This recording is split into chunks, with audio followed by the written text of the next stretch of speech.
There ain't nothing better than, or nothing worse I should say, than having a cranky employee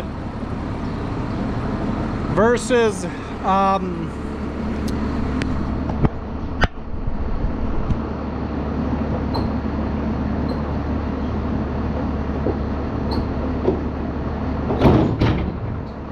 having a cranky employee versus having a cool, comfortable employee. And I think you're technically supposed to latch this curtain, if I'm thinking correctly. I guess that's what this is for.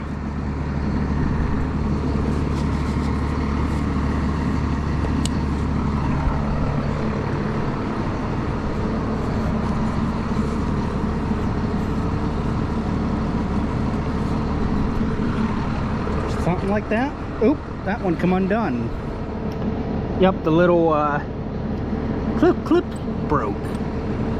So a lot of good that does. Got it all hooked up for tomorrow so we can go mow the hay.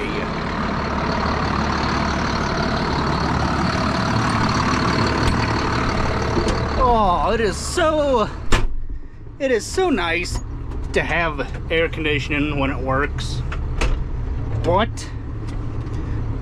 oop, I gotta go flip my flippy thingies. But when it don't work, well, that's when you gotta sweat it out and just get on with the day. It is what it is. Oh, it's a good thing I walked back here because I completely forgot that I put the scale back here. That would have been all of, I think, $600, just this scale head and the cord to go with it. Yeah, I think we'll just be setting that right here for right now.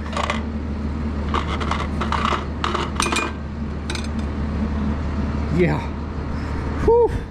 It's a good thing. It's a good thing I didn't drive off. I think I got my hoses hooked up correctly. I should. According to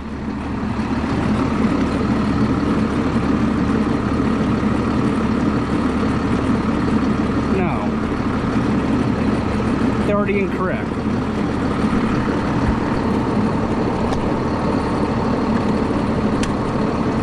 There. Yellow to yellow, red to red, and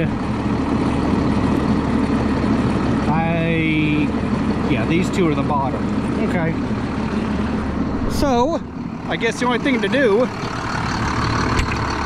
after you hook something up with hydraulics is you want to pull it out, because that way you can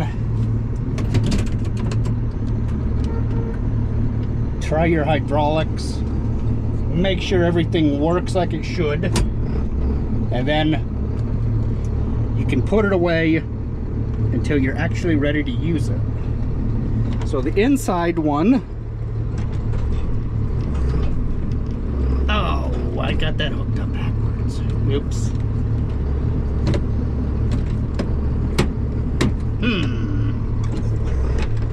Yeah, I don't want the swing on the inside. I want the up and down on the inside. I gotta come up with a way to remember in my head that a double action cylinder, such as this one here, it swings the mower out into working position, and then it pulls it back in to transport position. Whereas these cylinders down here, they only have power up and float down. Why it's like that, I don't know. But we got our hoses flipped around accordingly, so The next step is to try it to see if we have the remotes hooked up correctly. Inside one. Yep, that's correct. Up and down. Well, then the tall lever. In and out. Good. Great. Love it. Just how it should be. Now I'm going to show y'all something that I do. Let's say you want to put the disc bind away. You're coming up this way here. You go to try and make a left-hand turn. Or I mean, yeah, left-hand turn with this thing to get the thing put away. Well, what's going to happen is your tire is going to rub. Okay? Thus, you cannot get back, you can't back up while making a left-hand turn. So what I do is I cheat. I swing the machine out if I want to make a left-hand turn and I am backing up. So that way it moves that hitch away from the tire, and that way I can proceed backing up. Now the way that I get myself turned around here is you just make a right-hand turn back into the tool shed, because we already got a full, what is it, 50-some gallon of fuel, and we have all kind of distance to make our right-hand turn. No hoses are touching, pinching.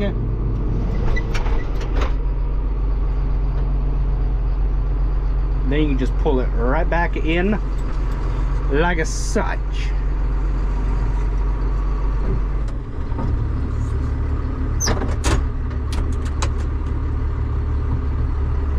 Pull it in just a little bit further, because we're not going to be needing that grain drill anytime soon. Then we're gonna set it down on the ground just like that.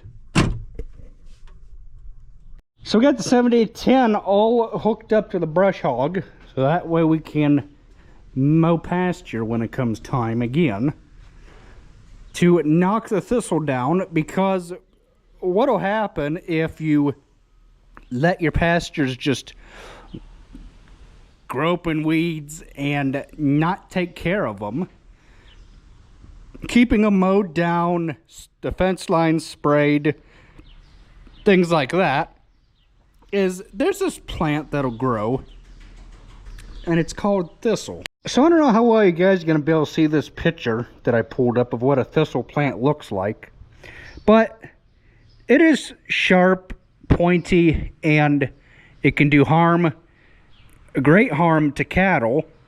It can puncture their lungs, their airway, and even kill them. Okay, so that is why it is really important to mow your cow pastures. Now, we've had a variety of mowers, from a little 6-foot brush hog to this big 15-foot brush hog. Now, the old mower I was not a fan of, and neither was, I can guarantee you, my father wasn't a fan of it, because it had corners. Okay, it would come straight and then have a corner, and then this would be like a straight piece of angle iron, then a corner. It wouldn't flow like this. It was more prone to get hurt, get damaged with bumping into things like brush, like the edges of brush piles, stumps, trees, you name it. It got, it could have got hurt. Whereas this one, no, There's an occasional stone, you know, there's an occasional dent from stones and things like that. But you know what? It's not all beat to snot. It's not all, you know, goobered up. It's maintained its original shape. And I like this kind of mower because there are no corners. You bump into something, boom, this is going to push out of the way and you're going to keep on mowing. Now that shaft is a pain in the butt. That holder is useless, but you know what? It is what it is. It came with the machine, so it's staying on it. I've heard of guys that take them things off. You put them somewhere, you forget where you put them when you go to sell the mower. You find that thing 6 months later, you go, oh crap, I should have sold it with the mower, or at least put it back on. Why didn't I think of that? That's why we leave things like that on. This is a really, really great idea. I like this hose holder for them hydraulic hoses that when you unhook the mower, instead of just laying them down all over stuff, it keeps the pioneer ends up out of the dirt, so that way you do not ruin your hydraulic system on your tractor. I like this idea a lot better than just letting the hoses lay across the deck. Is they have their hoses encased in the frame. I like that. It is real simple to take this off if you ever need to. And I can feel the hoses right now. You guys might not, well, you guys can't see them, but this is just a piece of like C-channel, and the hoses are up underneath with a clamp and a bolt that goes right through it. This comes all the way off if there ever was a hose that got pinched, cut, or blown apart. But I don't see anywhere how a hose that is encased in metal like this is gonna tear, rip, get cut, get pinched.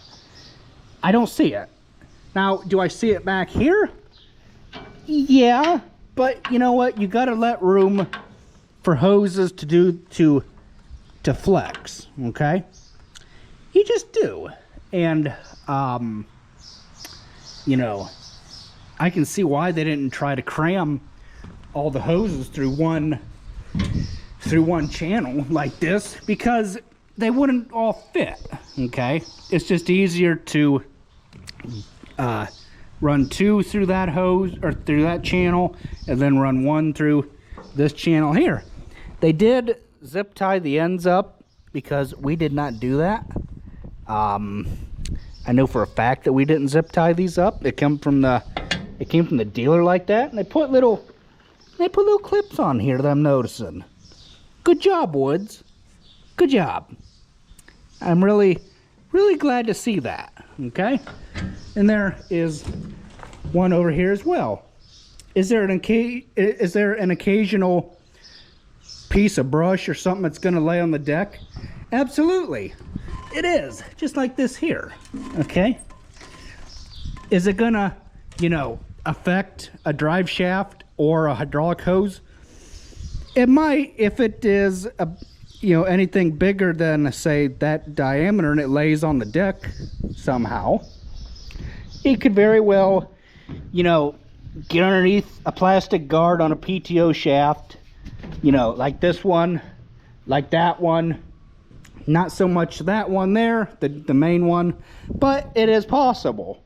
So that's why it's always a good idea, and I need to remember this myself, is to get out every so often and just walk around and just put your hand on things.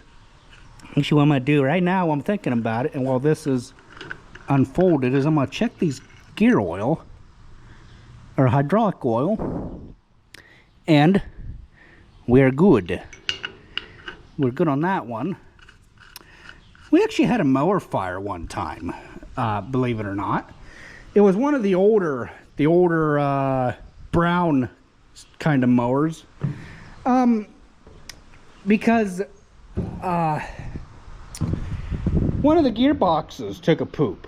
Okay, I don't remember which side it was. But one of the gearboxes, okay, and that could use a little bit of oil, but I don't know, it is what it is. I'll have to recheck that. But what had happened was somebody put the blades on backwards. It was either the blades were on backwards or it was a faulty gearbox. I don't remember, but I was mowing corn stalks, corn fodder, okay? And that is tough on a mower and a round baler. You guys, I don't see how you guys can run that stuff through a big 3x4, 4x4, one of them big square, them large square balers. If you guys do square bale your corn fodder into the big square bales, it's tough on a baler, especially a round baler, to try and force a stiff, brittle stalk that's about that thick around or so into a circle. It's tough on the pickup teeth, it's tough on the belts, it's tough on the rollers. It's tough on everything. It's hard on the blades on the mower. I mean, it's just bad. So too, what you got to remember is between a 7810, 7800, and a 7200 is the hitch difference. Now, I'm using these three models of tractors because that's what we have on the farm. We would use the 7200 to mow our corn fodder with, and we've run into a problem. Is you can see here, okay, that hitch is sitting level. Now a John Deere 7200, we'll just use that for an example. The drawbar, there's it sits about that much lower than a 7810 or a John Deere 7800. So what that's going to do is that's going to change the pitch of the drawbar. That's going to want to make that drawbar kind of on a downhill on a downhill descent to hook up to your 7200 or a likewise tractor. So what that does is when you have this thing down and you're mowing corn fodder, what'll happen is your corn fodder that you've mowed, you know, it'll kind of spit it out the front and all that. Why it does that, I don't know. And then it'll just start to pile it up in front, and you'll be going along and you'll have this big old pile, you know, that's about that tall, because, you know, there's nothing you can do about it. You can try picking the machine up, and all that it's going to do when it's on a, you know, angle like that is it's going to just start at the back and pick the back end up first. It's not going to pick the front end up. It's going to pick the back end up first because of the way that your hitch is on your John Deere 7200 or a likewise tractor. Okay, so I'm gonna go get a tape measure. Now I know that John Deere 7800 is gonna sit tallest out of the three because it's got brand new tires on it. Of course it's gonna sit taller. Okay, now I know what you guys are thinking.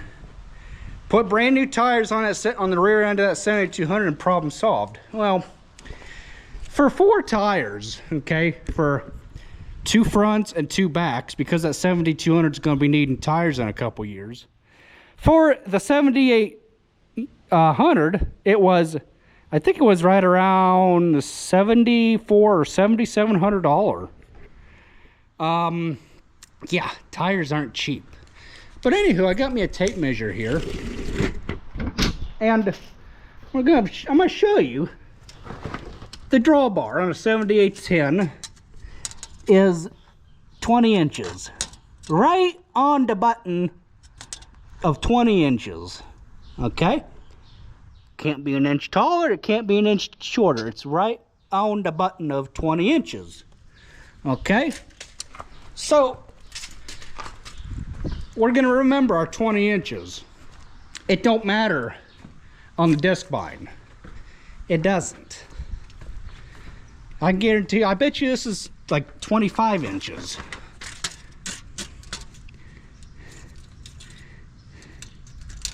No, this is 19 inches.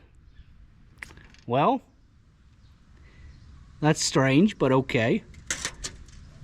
You know why? I think this drawbar is flipped.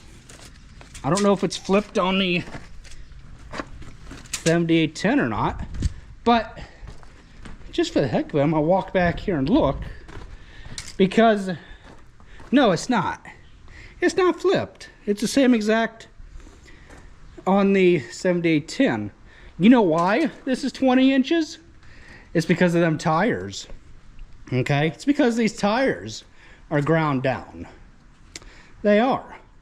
And that in turn picks the back end of the tractor up, and it messes with your height on your implement. You just have to readjust your implement for tread loss. So far we are at between 19 and 20 inches for the drawbar height on the 7800 and 7810. 7800 being at 19 inches, the 7810 being at 20 inches. Both drawbars are not flipped, meaning where you hook your implement up is higher than what goes into the tractor. Okay, this one has a straight through drawbar. It goes all the way straight through, and this one is 18 inches. Okay, so this is the shortest tractor we have, and this is what I was talking about. The problem of trying to mow corn fodder with this 7200 is, you know, the drawbar height. Okay, now I'm sure you could put shims underneath it and everything, but you know, it is what it is. We just use the let the 7810 hooked up to the mower, and this sits on the square baler because it's too hard and it's too much of a pain in the butt to unhook all the electric and everything and play musical tractors.